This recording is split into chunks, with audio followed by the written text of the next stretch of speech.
Tell us what you think. In person, over the phone, online. Watch and hear yourself on TV. You tell us, we air it. This is The Local Live. Hello, you're watching The Local Live. I'm Mike Witch. And I'm Jackie Grosha. This week, the 16th edition of our show, and by golly, I think we may have gotten the hang of this. The Local Live certainly is hitting its strides now, Mike. Here's a sneak peek of what we have for you tonight. We bring you up to date with the latest news on the local waterfront revitalization plan. Astorino and his children are setting an example. Find out what they're boycotting. And the best game of the week is back. And find out why the skinniest house in Mamaroneck needs our help. Cigar aficionados, we have a treat for you. And finally, we've got someone cuddly for you to meet.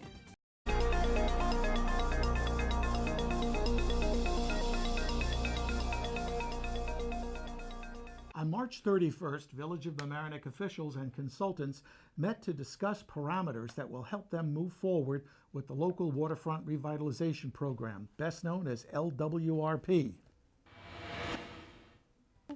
And I do think we need to go through some of the comments. Some of them are redundant or similar or, in vain, and I'm sure that you've gone through and grouped them. We have a disc here of them all. I haven't had a chance to go through all 100 and some odd of them. I've gone through 900 some odd emails. From a project plan perspective, I do think that we need to figure out as a board how we want to engage and with whom, our consultants. So I'd like us to figure out, take it in chunks. There's no way in heaven we're going to go through this in one night or two nights.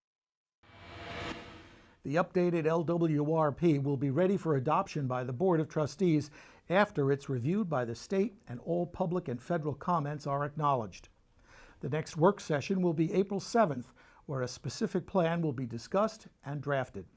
Remember, if you'd like to watch the whole meeting, you can go to LMC TV's webpage, lmc-tv.org, and watch on demand. Westchester County Executive and gubernatorial candidate Rob Astorino is making headlines this week for not allowing his children to sit for the Common Core reading exams this Tuesday. He is just the latest in a wave of parents fighting back against the controversial new curriculum. After speaking at length with my wife Sheila, who's a special education teacher, I am announcing today that my children will join with thousands of other school kids tomorrow statewide in refusing to take the Cuomo Common Core test. They will be in school, but they will opt out of the exam, as is their legal right. How many of your children are sitting for the Common Core exams? Is it a necessary part of a good education? Let us know what you think over Twitter. We're always listening. And here's your In the Media segment. You've got your ear to the ground to catch up on the latest stories.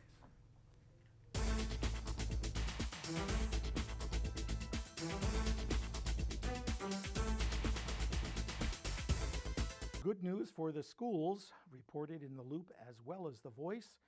Senator George Latimer and Assemblyman Steve Otis have announced that the adopted state budget includes a statewide increase of $1.1 billion in aid to school districts. Westchester's 40 districts will receive an increase of $56 million. That's $19.4 million more than proposed in the original executive budget. In addition, the Smart Schools Bond Act, if it's passed by referendum this November, will provide additional funding for technology upgrades. Westchester School District would receive $61.7 million in funding for computers and other infrastructure needs if that bond passes. The Sound Shore districts, including Rhinebeck and Mamaroneck, have received or will receive increases in excess of $100,000 compared to last year. Voters, we go to the polls on May 20th to vote for the school budget, as well as members of the Board of Education. The Patch posted news for potential school board candidates. If you're thinking about running, the place to learn about the job is at the annual Prospective School Board Member Workshop. It's provided free as a public service of the Westchester Putnam School Boards Association on April the 10th at 6:45 p.m. at Education House, that's on Homeside Lane in White Plains. If you'd like more information, you can call them. Their number is 914-345-8737. From The Voice, well, there's trouble in Playland. Sustainable Playland Incorporated is refusing to participate in the review of its improvement plan until Westchester County resolves outstanding issues with the city of Rye, as well as a lawsuit filed by County Legislator Ken Jenkins. Sustainable Playland Incorporated president sent a letter to the county executive and the Board of Legislatures saying that the legal actions caused too much uncertainty, that SPI would not continue with the review process until those issues were resolved. Reportedly, Astorino has asked the Rye mayor and Board of Legislators chairman Michael Kaplowitz to meet with him to see if the issue can be resolved. The PIP is currently under review by the Board of Legislators Committee on Labor, Parks, Planning, and Housing. The committee was set to review the legal and environmental issues at its recent meeting, but without the participation of the SPI, the discussion was put off. Maybe you've contributed to the Fresh Air Fund. Well, the Patch has a really inspiring story about Mamaronec's Christy Derrico and her family, who've hosted at Tierra, a 13-year-old they regard as a fresh air daughter for the past 3 summers, and they plan to do it again this summer. The Fresh Air Fund has provided free summer experiences to more than 1.8 million New York City children from low-income communities since 1877. Each summer, over 4,000 children visit volunteer host families. Derrico and some of her neighbors have been searching for ways to integrate new people into their neighborhood, and they knew that the Fresh Air Fund would be the perfect opportunity.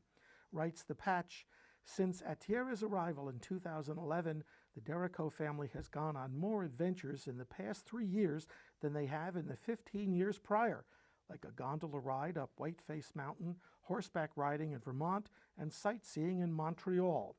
Says Derrico, she is such a pleasure to have here. She fits in with no issues. For more information on the Fresh Air Fund's volunteer host family program, contact Martha Mintzer, and her phone number is area code 203-226-6627.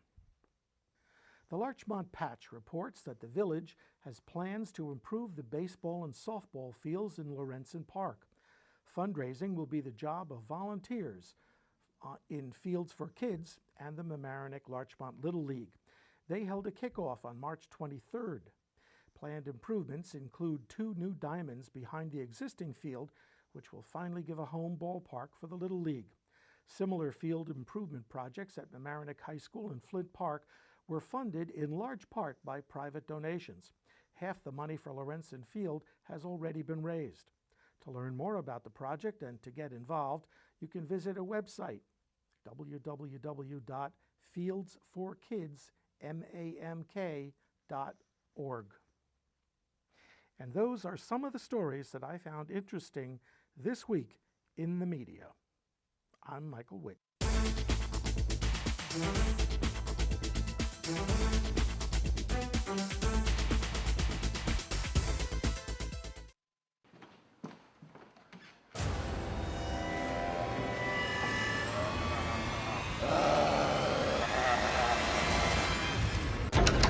Dude, there's a bunch of zombies outside.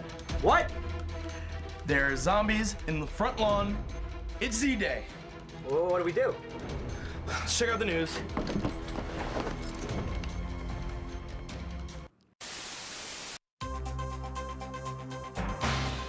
I'm here on Halstead Avenue, where the Mamaroneck Police Force has already begun to crack down on the zombie menace. Get out of my shot! Residents are advised to stay inside, lock their doors, and wait it out. Back to you in the studio.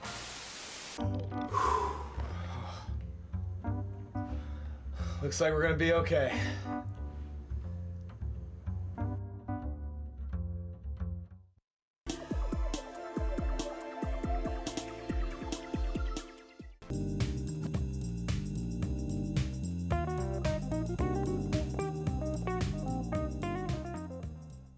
Hello, Larchmont and Mamaroneck. I'm Maura Carlin. And I'm Rebecca Berman. Welcome to the 16th edition of The Local Live. And instead of our roundtable discussion panel, this is a one-on-one talk with Village of Larchmont Mayor Ann McAndrews. Ann's here to take questions and comments from you in the local live about issues in and around the Village of Larchmont. Remember that if you're watching us live, you can email your questions or comments at thelocallive@lmctv.org. You can also tweet us at thelocallive, #AskAnnMcAndrews, or grab your phone and dial 914-381-0150 to give us your questions live. Whether you're concerned about taxes, garbage, parking, recreation, whatever, this is your chance. So Ann, thank you for joining us. Oh, thank you for having me. You were just reelected to your second term as mayor. Right. So it's appropriate to ask you now, what do you see as the top priority for this term?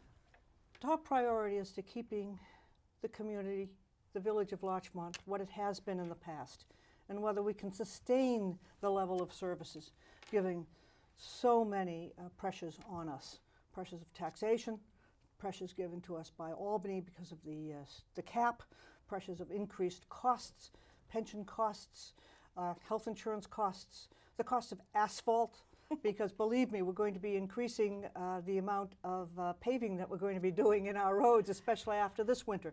Just one example, that's something that is under the cap. So basically, we voted to bust the cap this year in order to sustain some of the real services that people have come to expect when they moved into Larchmont, and thinking, going ahead, how much we can do in the future. Let's talk about the cap then, since you brought it up. At the hearing, at the public hearing discussing the cap, no one spoke up. Has there been any other objection to exceeding the cap? Not that we've heard, not a peep. And how much do you expect to exceed it by? Right now we have a tentative budget, which is what we call kitchen sink, everything, and we're going through it line So that's by everybody's line. want list. Everybody's want list. As you can imagine, everybody has, has wants and needs. And I would say that the top would be about a 3.5 right now. And that the cap is at 2%. Well, the cap actually is down at 1.44. Okay, so So if you can figure out how health costs and our salaries under our contracts are at 1.5, bango, what have we got? So, okay, so what I'm hearing is that not increasing anything other than the things that have to be increased, you're already over the cap. We could very well be over the cap by simply sitting still. I was doing a little math and looking at a pie chart. Now this is of course our tentative budget. So it's we just looking at salaries, retirement, fringe benefits, we're already up to 66% of our budget. So and then when you throw on things like insurance, energy, that's another 6. We're well into the 70 in percentage that we can do absolutely nothing about. And probably even more than that when we talk about our contribution to the library, contribution to the joint sanitation, all of which are joint shared services in current parlance. So we're well up. Somewhere in the 20% is discretionary, so to speak. I would say maybe even less. So what's on the table to be cut? That's a question better asked next year, when the governor's new budget proposals of necessitating cuts comes in. When we are in the situation right now of well, I'll give you an example. One way that we decided to look into come next January of cutting is that we have an arrangement with the county by which we transport prisoners to our court back and forth from Valhalla. And they pay us a certain amount. We have looked at that amount and said, okay, we are going to give that up in exchange for having the county take that entire job. What that means is that we'll have a cut in our overtime, a cut in the use of our vehicles going back and forth, and an increase in the effectiveness and use of our policemen's time, mostly detective time. Because even if they aren't on overtime, then they may have to be in overtime later in their shift. Are you saying that the revenue the county pays you doesn't cover the overtime costs? 'Cause you are, Well, it does, on balance, it doesn't cover the overall cost, because you see, you've got overtime, sometimes- you've got gas, you've got, excuse me, sometimes overtime is worth it. You know, they're policemen, Right. and the DPW overtime to get our roads so beautifully done, things like that. But what happens is that they can be just sitting around for hours. Isn't it? If you're going to be spending the money, let's spend it to have our police services fully efficient. So that's the kind of decision that we're really going into. We're a very, very lean operation. We just had 2 union contracts renegotiated. The CSEA and the union that covers the DPW, 1.5%. We've already had contributions by our employees into the health insurance. So we're a lean, mean operation as much as possible. well, let's go back to the cap, though. I understand there's a provision for a rebate. Can you explain what that is? I can't say I'm entirely comfortable with my explanation or understanding with it right now, because it just was passed with the governor's budget. But basically, it is if we cut a certain amount of money from the budget, the individual taxpayers will be getting a check from the state. Exactly how that's going to work, I don't know. I think it's an awfully big administrative function, though, to add. And we had a meeting yesterday, again, a sharing of services meeting with the town and village of, the town of Mamaroneck, the city of New Rochelle, the village of Larchmont, and one of the Pelhams, I'll say that. And we were all talking about, well, will these checks generate a 1099? Because there's supposed to be a reduction of your tax. So it gets complicated. Okay, we may come back to that, but we actually have an email, and it has to do with the property assessment. And let me just introduce the topic, which is that the town did a revaluation of all tax assessed properties here. Within the town. Within the town. And the villages are within the town. And the village of Larchmont is not following that. Now, we have a question about that. Right, okay. Okay, so our question's from Lenny. I would ask her why the village of Larchmont has not adopted the town of Mamaroneck's full value assessment role, which, although not perfect, is the most equitable way to levy real property taxes. This was surprising, especially since she chaired the town's Reveal Committee and supported Reveal. Larchmont maintaining their old assessment role does not seem very fair to all those property owners being overassessed. Do you want to break that down We've been into told, parts? well, no, I will. First of all, we couldn't do it. We are on a fiscal year. We start our year in June 1st and goes to the end of May. The town, for this assessment, is on a calendar year. When the assessment first came down from the town, we requested an opinion from the Office of Real Property Services, ORPS, as we call it in the trade, and said, okay, here's this nice new assessment here, can we totally accept it? And the answer came down, no. Why? That's because that little overlap doesn't mean a 6-month difference. By the time you do all the time that you have to do for a tax roll, it's over an 18-month. And we were told that 18 months is too long a period to accept it carte blanche. Okay, so now what do we do? So we got in touch with Gar Associates. Gar Associates did the tax assessment for the town. Right. And we said, hello, tax experts and Gar Associates. Let me just be clear that they also went into the village and they were assessing the values of those properties. Yeah, we have it. Right. We have Okay. we have the assessments that they did for within the town roll. I mean, we can just look it up. Right. Okay? So they have this job that they did.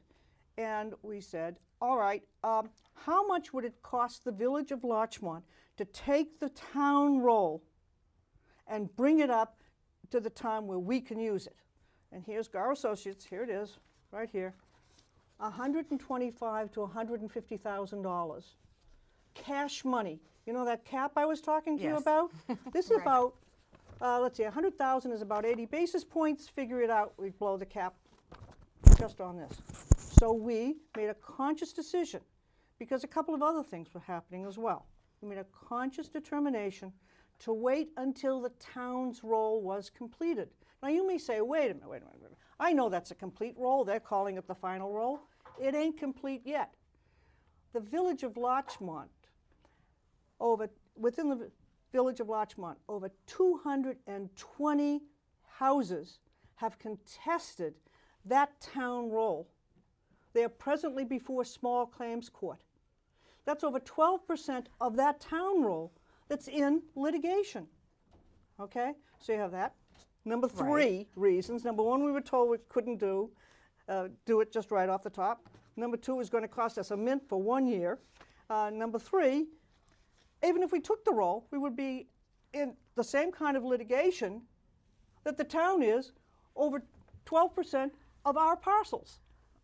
Okay, so we made a determination, also based upon number four, and this the questioner is very, very, very well familiar with.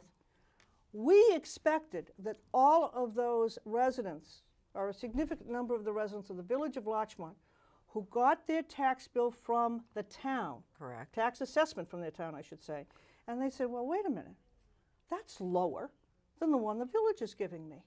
I'm going to contest the village assessment, which a number of people did. They came in, about 50 we had, 20 have already been resolved, one of which I believe is the questioner. So there was a significant decrease in his village assessment based upon the town. So we anticipated sort of a mini reval for that segment of people, okay? Less people than we anticipated actually filed, but they can do it again next year, next year, next year. So with all of those things, we thought it best in a reasoned determination, memos back and forth, 3-page memos to my board in January said, we are going to hold tight until the town's role is more complete. And then look at it. So this is a timing question, because what you hear from village residents, there is a feeling that there is disparity there, that you have some bigger, older homes that are not taxed quite as much as some other homes. Well, I would like to also take question, let me just make a technical point, and I'll try to make it fast. If you go onto LOHUD and if you look at the map that was created, in which you can look at each parcel within the village of Larchmont, and if you see the difference between the town reassessment and what that chart calls the village's tentative role, that's wrong. It's like 16% off, low. Why? Yeah. Because what they used when they were doing this is they took the village roll times what is called the equalization rate, which is about 1.6 something, 1.68. And they came up with a value. That's the way it's been done forever. And that, unfortunately, is the way it's on the tax records. We're going to have to go to, 1 second. Right, because we have another email out. Okay, Right. because what is reality and what is used by us for value is that assessed value times 1.4 something. And it means that the rate, the value that you see on those charts is higher by about 16% on each parcel I looked at this afternoon, including mine. okay. Okay, so there is a technical mistake in the figures that LOHUD used. That's the Journal News article, and it makes the disparity even greater. I worked very hard on the reassessment. I am committed to a fair and equitable reassessment. But with all of this stuff happening, it was premature for us to accept the town role. Our next question is from Josh. What opportunities are available to people that newly moved to Larchmont? Oh, thank you, On a totally Josh. different topic. Josh, thank you. Thank you. We are a volunteer government. I'm a volunteer. I'm not paid. Much to my husband's chagrin, I'm sure. The opportunities in a government like the village of Larchmont has are immense. I started with the town zoning board, then I got on the village planning board for several years. I mentioned to you about the committee for, or I should have, the committee for assessment review. planning board, our zoning board, our board of architectural review. They're all volunteers, and I can't forget the volunteer firemen. Volunteers. That's what makes this village, and in many ways the town of Mamaroneck and the village of Mamaroneck, such wonderful places to live, because it's based upon the passion of the individuals who live here. Well, let me take it away from the volunteers and go towards the business opportunities. Because, well, we didn't get to show a videotape from Man on the Street interviews. There was someone who was concerned about the empty spaces, empty stores on Palmer Avenue and other parts of the village, and wondered what the village itself can do to help fill those spaces. Well, first of all, as you know, we have an extensive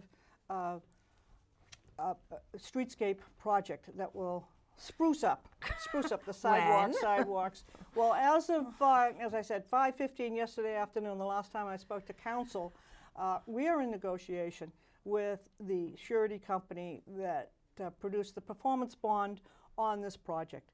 We have an $800,000 grant from the state of New York, which is partially state money and partially federal highway fund money. If this had just been a bunch of sidewalks, believe me, I would have been out there taking them up myself, and we just would have put in the sidewalks, fixed it up, and gone home. But you've got gas lines and electrical. And all that kind of thing. But besides that, we could have poured a sidewalk very easily a long time ago. But we made the decision to make this as a whole streetscape. We have landscape architects, very fine engineering firm. We have approval from the Department of Transportation that was long and arduous, and great-looking lights that have caps on the top so they don't disturb the dark sky, and all of that stuff. Now, what we need is an agreement to go forward, because, as you know, we fired the first contractor. So people have wanted to know, is there a date? Is there a time frame? Will it be done this year? I hope it's going to be done this year. Okay. Is there a time that we will know in another month or two? I'm a day-to-day. Okay. It's so a now day-to-day thing. If it goes, believe me, I was talking to the Chamber of Commerce this morning, and I said, listen, if this pops, it's going to pop quickly. We already have got a setup site, and we are in cooperation with the town because the setup site is in the town. You're ready to go as soon as it gets. We will work very, very hard to get this to going, and I'm already told the Chamber of Commerce that it's going to mean no parking for about a week and a half per section, but it will be done, and it's going to be done right. Because, this may sound snobby, but this is Larchmont, and we have to do things the right way. Okay, so I understand that once the streetscape gets done, that will help in terms of bringing businesses in. That's but right. There's something else that Well, can yes, be done. what's doing is that we have really beefed up our code enforcement. What does that mean? Our appearance. We have property maintenance statutes in the village code. That means we more than just neat and clean. We have got rules about signs. We have rules about awnings. We have rules about outward appearances of stores. We have rules about the way that the sidewalk should be swept. And we that's have being rules enforced? on peddling. What we did was that our newly made fire chief, John Caparelli, is a fully qualified code enforcement officer. He has been doing the fire inspections. Now his duties have been expanded to code enforcement. We have sent a letter to every property owner in the village saying that he is going to be going door to door with the merchants and saying, that needs to be fixed. That needs to be fixed. I'll give you a month. Well, okay, and I can't give you any more time, unfortunately, because we are out of time. Wow. I know it Can goes I come quickly. back? Absolutely. Okay. We want to thank you, Village of Larchmont Mayor Ann McAndrews, for your pleasure time, being here. graciously responding to our questions and to everyone else's comments. Thank you. Remember that if you have any ideas for future roundtable discussion, you can write to us at thelocallive@lmctv.org or tweet us at @thelocallive. We love hearing from our viewers. We thank all of you for participating. For Rebecca Berman, the staff and volunteers of The Local Live, I'm Maura Carlin. We'll see you next week. Hi, I'm State Senator George Latimer, and I encourage you to watch every week the local live. I was going to say something like, I live in Rye, but if I lived in Larchmont and Mamaroneck, I would watch the local live every week. I just remind.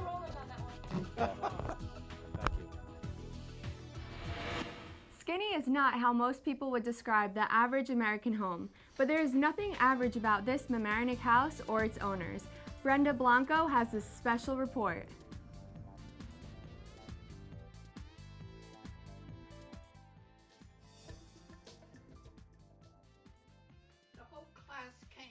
Ida Santangelo has a few titles under her belt, but if you ask her which is her dearest, I am the daughter of Mr. Panfilo Santangelo. Her father, an Italian immigrant, purchased the parcel of land located in Mamaroneck, where the house in the middle and the two on the side stand. He shared a small piece with the Seeleys, an African-American family who then built this 10 feet wide and 39 feet long skinny house. The house was built during the Depression. She moved to the area with her family in the late 20s. She was 8 years old. And we were like one big family on this street. That atmosphere influenced her to help others. When I was much younger, then I raised 4 foster boys for 18 years. Going through a collection of articles about the house, she tells us that she also took care of her daughter Nancy Picarello, the skinny house next door, and helped the community. I worked in community action program as a receptionist. I helped a lot of people. Today, it's she who asks for help. Oh, here's some pictures. The skinny house, considered today a local landmark, is infested with termites. Walls and floors are damaged. The price to fix it is beyond her reach. They estimate that over $500,000 are necessary to save the skinny house. The house can fall apart at any minute, but she has reasons to keep visiting. Well, I know it's dangerous, but I just want to go in for a minute and look around and remember the good times. To avoid thinking so much about the house, she works on puzzles, plays cards. My sister's 90. But at the end of the day, the house takes over her life again. I'm thinking, where are my golden years? Because now I have this on my shoulders. She contacted the Historical Society of Westchester, but no help has been provided. If nobody comes to the rescue, she asks that people at least remember what her family and this little house once stood for. How one man helped the other, and they were not of the same ethnic group. For the cookies and... For the moment, this 91-year-old woman will take another look at the house she enjoyed as a little girl. For the Local Live, I'm Brenda Blanco. Our Best Play segment has been on hiatus for a while as we waited for the spring sports to start up. The Mamaroneck girls lacrosse team dropped their season opener, but it wasn't without a big contribution from freshman attacker Olivia Jensen. She stars in the LMC Varsity Sports Play of the Week.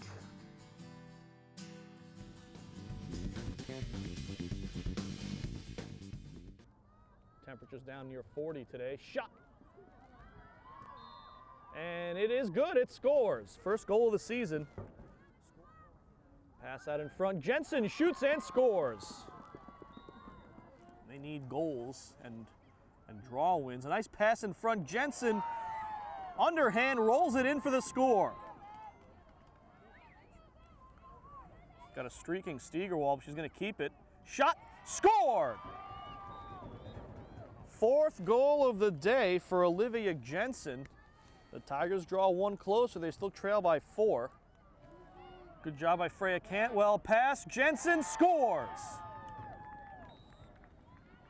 5 goals on the day for Olivia Jensen.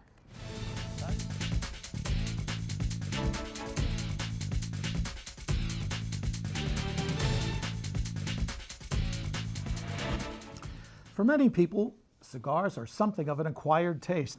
But whether you're a curious newcomer or a devoted fan of fine tobacco, you'll enjoy this next story. Rebecca Berman will tell you all about it.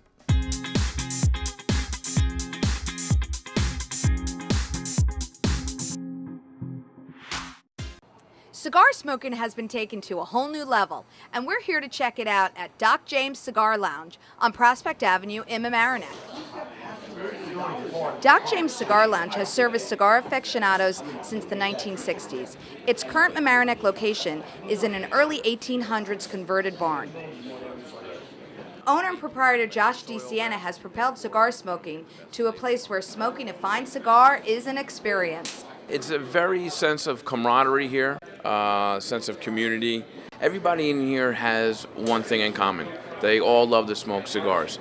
It's a very relaxing, stress-free zone. They come here at the end of the day, a long week, they unwind. We have an outside smoking lounge. We sit out there in the nice weather, can't wait to get out of this winter, and relax and watch sports out there and just, have a good time. Ed Ryan, a retired Marine, is a member of the lounge. I have met more people in this lounge than I have met on the golf courses, in the swimming pools, and in the gyms. I love this place. I really do. Here's my locker, by the way, right here. Oh, very nice. Yeah. Okay. And what are you smoking today? Today I'm smoking my Olivia that Josh introduced me to, and I happen to enjoy this cigar very well. It's almost a full body, but not quite full body. And any cigar you're interested in, Josh will make sure he can order it or get it for you. Our cigar selection ranges from Davidoffs and Padrones and Fuentes and Rocky Patels, and at all price points. We have $4 cigars and we have $40 cigars. So there's something in here for everybody. Plenty of different flavors and blends.